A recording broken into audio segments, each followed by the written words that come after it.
Hello, everybody, and welcome to the Deadhead Cannabis Show. This is Jim Marty reporting from sunny and warm Longmont, Colorado. I've got my partner up in Chicago, Larry Mishkin. How you doing, Larry? Jim, always nice to hear from you. I'm doing just fine, thank you. It's a lovely day in Chicago, beautiful weather outside, great weather forecast for the weekend. Everybody's in a good mood. Little by little, things are beginning to open up here again, and it's just nice to see people getting outside. What about in your part of the world? Colorado's really getting back to normal. We even have traffic. So mostly everything's open. Gyms, beauty salons, hair salons all opened up in the last few days. Good. The restaurants are serving inside and outside, but there are no bar stools, so you can't sit at the bar. You have to sit at a table which has social distancing between the tables. Okay. Well, that's a good start. Yeah, I think, at some point we just have to learn to live with this corona disease. It doesn't seem to affect people under the age of 60 very much, so we'll see how things go. Yeah, slowly getting back to normal. As I mentioned last week, I think the only ski area in North America is opened, and I had a good day skiing there last week. But I'm done for the year now. It's going to be 90 tomorrow, so it's hard to get into skiing, although they'll be open for another few weeks. That's just incredible. I love that idea that, it can be 90 at the base and, 30 at the top, and you can still ski for a little while. Musically, still not much going on. Nothing really as far as social gatherings for music or baseball. Right. We do look forward to getting baseball season going again. I guess there's some sort of a labor dispute between the players and the league on how much they'll get paid for the rest of the short season. What do you hear on baseball, Larry? Jim, it's very interesting. I'm as big a baseball fan as you'll ever find. And without hoping not to alienate any of our listeners, I'm a huge St. Louis Cardinals fan and really follow it religiously. But it's almost like, when they went on strike and you just say to yourself, well, it's not going to happen. And I find myself no longer rushing to look at the sports page, rushing to, check out ESPN. And I figure, when they come back, they'll come back. But yes, I have heard talk of labor, and I always have a hard time imagining these people going in labor disputes when there's so much money available to, that they have to fight over it. But what do I know? I'm just a lawyer. But I do miss that baseball. And, if you really think about it, and you mentioned this during our little pre-show chat, this is the time of the year when, things would be happening. In past years, this weekend or the previous weekend, I would have been out in Aspen, Colorado for the normal annual legal committee meeting, which is always a highlight for me every year in terms of the people I get to see out there and the things that I learn and the fun that everybody has. But, we've talked about sports, but we're also, of course, on this show so focused on live music. And with the weather this beautiful, it's really hard to believe that there's not a concert somewhere that we can all head out to. And then you made the very astute observation, which was both astute and somewhat scary to me, that it's already been 5 years since you and I met up in Chicago for the Grateful Dead 50th reunion, the Fare Thee Well shows at Soldier Field. And when that happened, when we had those shows, we all said, oh my goodness, who can believe how long it's been now since Jerry's gone, 20 years. And here we are 5 years later in the blink of an eye. And boy, would I give anything to be able to head out to Soldier Field one of these days for another one of those shows. Yes, I thoroughly enjoyed that. And, we filled that stadium up, packed, and wonderful shows with Trey Anastasio doing Jerry's part, Trey from Fish. Oh, yeah. Played really, and actually I've been listening and watching some of that video recently, and God, he did such a great job. And I love those pictures of him backstage with Bill Walton just towering over him. Pictures that many of them, which, by the way, were taken by our good friend and previous guest, Jay Blakesberg. Right. Yeah, that's a great book that came with the box set. Yeah, isn't it? It's really good stuff. That's why, for me, that's why it's worth it. I spend a few extra bucks and I get that because you just get all this good extra stuff they throw in there. And, I'm the kind of guy that sits there and reads every word of it, because you never know when you're going to either be on Jeopardy or on a podcast where you're going to have a good working knowledge of the Grateful Dead. So I have a funny Soldier Field story. We were outside the stadium before we went in, and Soldiers Field is surrounded by a beautiful park. What's the name of the park that surrounds? Is it Grant Park? Yes. And my buddy and I and our crew of 5 or 6 were over by the bushes and outside the stadium getting ready to go in, and this girl comes by with kaleidoscope eyes and a baseball hat on sideways, wearing all hippie clothes. She says to us, "Oh my God, I have to pee so bad. I just got to pee." And she walks just a few steps away from us, flips up her dress, squats down and pees right there in Grant Park. And these other girls noticed her doing that. The next thing we know, there was a line of girls with their hippie skirts flipped up over their hips peeing. Hey, it's a Grateful Dead show. That you're gonna run into those kind of things from time to time. Some places you might even run into them inside the show. That was a funny story, though. Yeah, that was right after you and I hooked up outside of the stadium. That's right. It was very nice. I had an opportunity I think that was the first time I met some of your boys and some of your friends back from Colorado. You guys had all made the journey out. I was out there with a number of my friends as well, but it was nice. We had a chance to hook up and chat for a few minutes and kind of debrief the previous night's show and get ready for that night's show. And that's the part that I think I really miss. And I understand when people say, "Hey, look, even without Jerry and with John Mayer, we still have the opportunity to all be out there and get together." And that's true. That's what I'm really missing is something on the books where, hey, it's almost the end of June.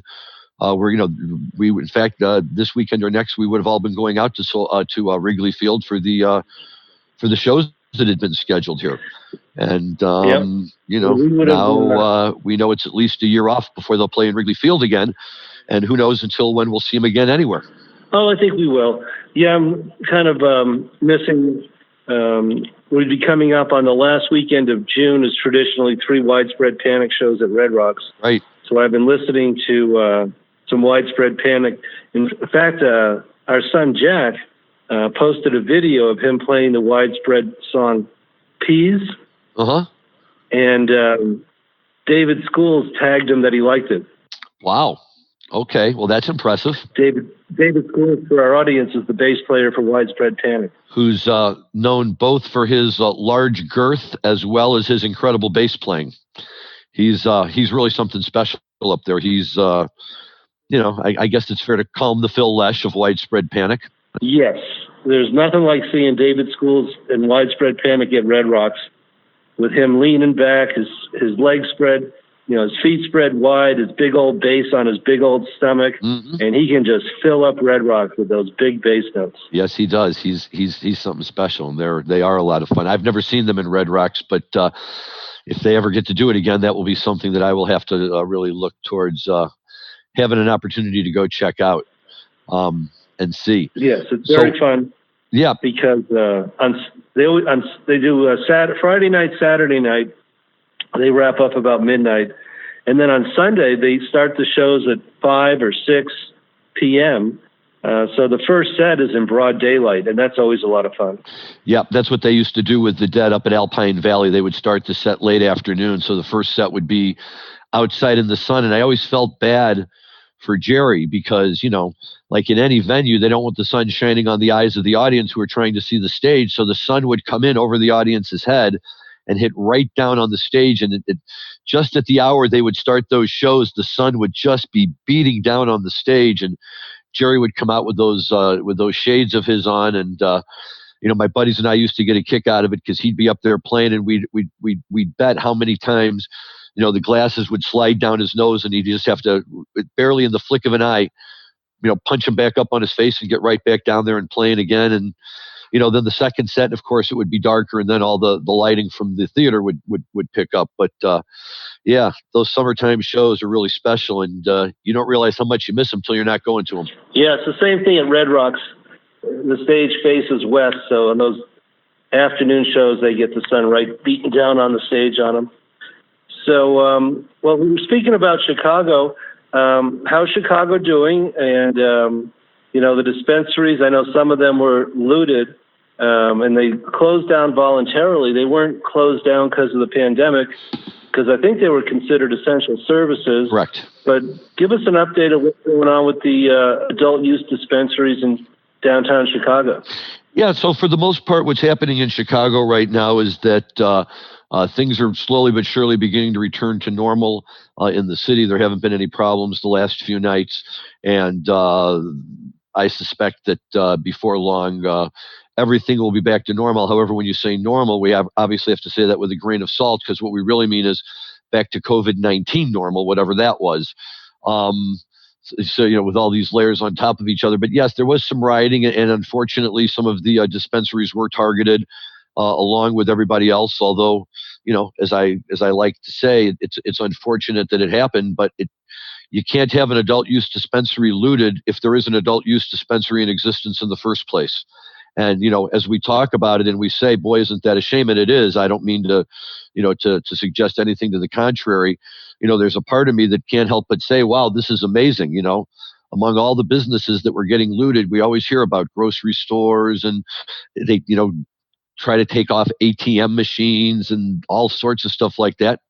Now marijuana dispensaries are in the mix. And, it's a statement, I think, Jim, of how far we've come with everything with marijuana and with THC, since you and I first met way back in 2013. And, the fact that we have anything like this happening in Illinois is fantastic. And I think that, people are excited enough about the program that it's kind of tempering the overall frustration that many of us are feeling, because the Illinois Department of Financial and Professional Regulation has still not yet announced the winners of the dispensary licenses, which were supposed to be announced on May 1st. And now here we are on June, whatever day we are on. I apologize, I don't have my calendar in front of me. But the second week in June, and we still don't have not only any announcements, but any indication of a date as to when the announcements are going to be made. And at the very same time, the July 1st announcement deadline for cultivation, processing, and transportation is quickly creeping up on us as well. And nobody knows, will they announce those for right now? It's still not announced dispensary. Will they wait to announce these others until they announce dispensary first and keep it in the order in which they had originally intended? And we just don't know. So it's unfortunate. I realize it's a big job, and appreciate the fact that we now have state leadership that's in support of this type of program and is helping move it forward. But certainly from the perspective of the people that have invested so much time and money into trying to get a license, it would be wonderful if we had some answers for them, even if it was just that they can expect an answer by a certain date.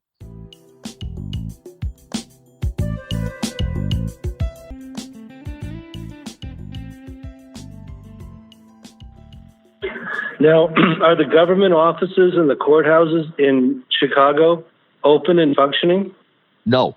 And it's interesting you say that, because in my, what I still, although maybe not quite as much jokingly anymore, refer to as my day job, which is my legal practice that is not cannabis related, I'm a commercial litigator and spend a lot of my time in the Cook County courts. And the Cook County courts are now we're possibly going to open at the end of this month, but have now been, at the end of May, but it's now been determined that they're going to stay closed until the second week of July.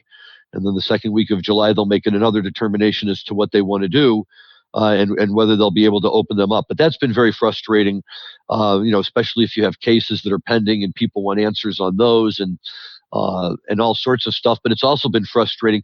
Some of the state offices have opened. We had clients who were trying to get various operating agreements and things like that filed as we got to the filing deadlines for the last round. And, of course, all the state offices were closed, the Secretary of State, so we couldn't get certain documents on file. But the state told us that as long as we could submit an affidavit that said we have an application that's pending with the Secretary of State's office, which we were able to do to show that, in fact, it is waiting down there to be filed. And I do know that the Secretary of State's office has reopened, because these documents have been filed and have now come back to my office. So I take that as a positive sign. So, I think things are moving in the right direction. We appreciate the job that Governor Pritzker's done here. I know some people wish it would open a little bit faster. Some people are, wishing it would open up a little bit slower. But overall, I think he's done a fairly reasonable job in balancing all the interests. And, once we can get up and really get running again and be able to do it safely, that'll be a wonderful thing. But here's something now right along those lines that you and I were also talking about before we went on the air. And as long as we're talking about, COVID and getting back into it, there has been a bunch of reporting over the last few weeks of a team of Canadian scientists who have been doing their own studies, independent studies, by the way, although they are affiliated with the University of Lethbridge. I'm not sure what town that's in Canada. And what their studies have shown that there are at least 13 cannabis plants, I believe that they're all sativa leaning and high in CBD, that appear to affect the pathways that the coronavirus bug uses to access the body. And there is a hope that by figuring out a way to manifest the effect of the THC, that they can actually either help treat people with coronavirus or maybe in some cases help prevent coronavirus. Now, I want to be very strong in emphasizing that this is not in any way, shape, or form an endorsement that marijuana will cure or stop COVID, just merely pointing out that there are scientists who are looking into the issue and at least have some early data results back that they believe are positive. Wow, that is very interesting. It'll take some time to see if that's really proven by scientific studies and blind testing. But sure. In the meantime, it doesn't hurt to take a little dose of prevention, though, does it? No, it sure doesn't. And as I better to err on the safe side with this one. And I agree. But it's just funny to me, only because I fully expected that at some point we were going to have to see somebody doing this kind of study, right? Somebody doing something to let us know whether there's a connection here. There's too many things that people are discovering that cannabis has medical efficacy for purposes of treating. And so on the one hand, it doesn't surprise me to see this. On the other hand, it really makes me laugh because, oh my goodness, if there's even just a little bit of truth to it, it's a wonderful thing. And it just goes to support the idea that, 5,000 years of human civilization can't be wrong. And we were laughing about this one too, because part of the same story is another story, Jim, where they think that a group that's an archaeologist group in Israel believes that they found an ancient Jewish temple from about 4,000 or 5,000 years ago that has where they found samples of cannabis. And it looks like it was, the way they found it, that it had been used and smoked by the Jewish priests of the time, perhaps to help, get them into a proper mental state for the prayer services they were leading or whatever. And it's the first known usage of cannabis being tied into the Jewish religion, of which I'm a member. So I find that to be very fascinating. But I love that only because I think that a lot of us, kind of tend to take for granted that, we've all heard about the history of marijuana. And yes, what happened back in the 20s, 30s, and 40s and whatever. But I think there's a real sense by a lot of people that this, kind of grew out of the hippie world and the Summer of Love in 1968 and the Grateful Dead and all of this stuff. But we forget marijuana has been around forever, for all of recorded history. And, I have to say that I kind of feel good about that. Yeah, that's very interesting. So, well, as we get near the end, I do have a quick Chicago story that I can tell. I have great affection for Chicago. I went there for the first time in 1979. I had just gotten out of college, and I was hired by a big CPA firm. And they sent all the rookies from all over the country to Chicago in the fall of 1979 to assist in the audit of Standard Oil. So for most of the fall of 1979, I worked in the Standard Oil building, made some great friends, and we would work all day till 6, 7 o'clock at night, and then we'd go out and drink up our per diem. And we would play football in Grant Park. That's why I'm familiar with Grant Park. Oh, well, that's a lot of fun. Very nice. Very nice. Well, as we get ready to wind things up, two things, Jim, that I would like to throw out. The first is that I have a very quick correction and an apology to make here. Last week, at the end of the show, I threw out a get well shout out to a good friend of mine, Jake Wellens, out in California. The good news is Jake is now out of the hospital and he's gone back home, which we're all happy to hear. But Jake's brother Max, who's a recent graduate of Boulder, is going to be joining our show on the social media side and helping to promote our footprint in social media and really get our name out there.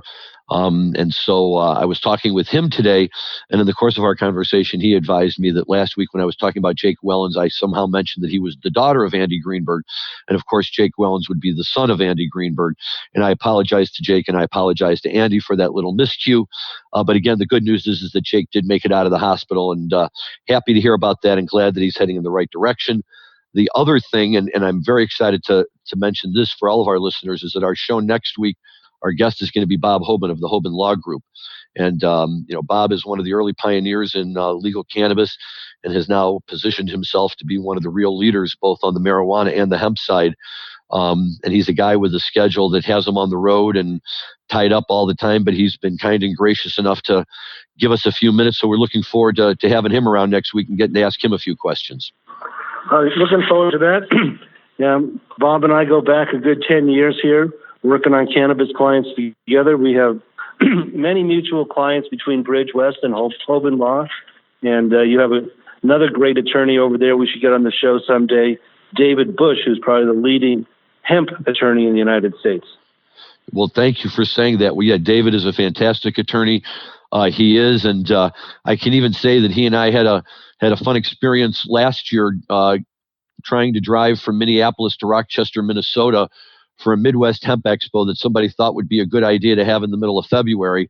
And in whiteout conditions, David bravely managed to get us there safely and in one piece.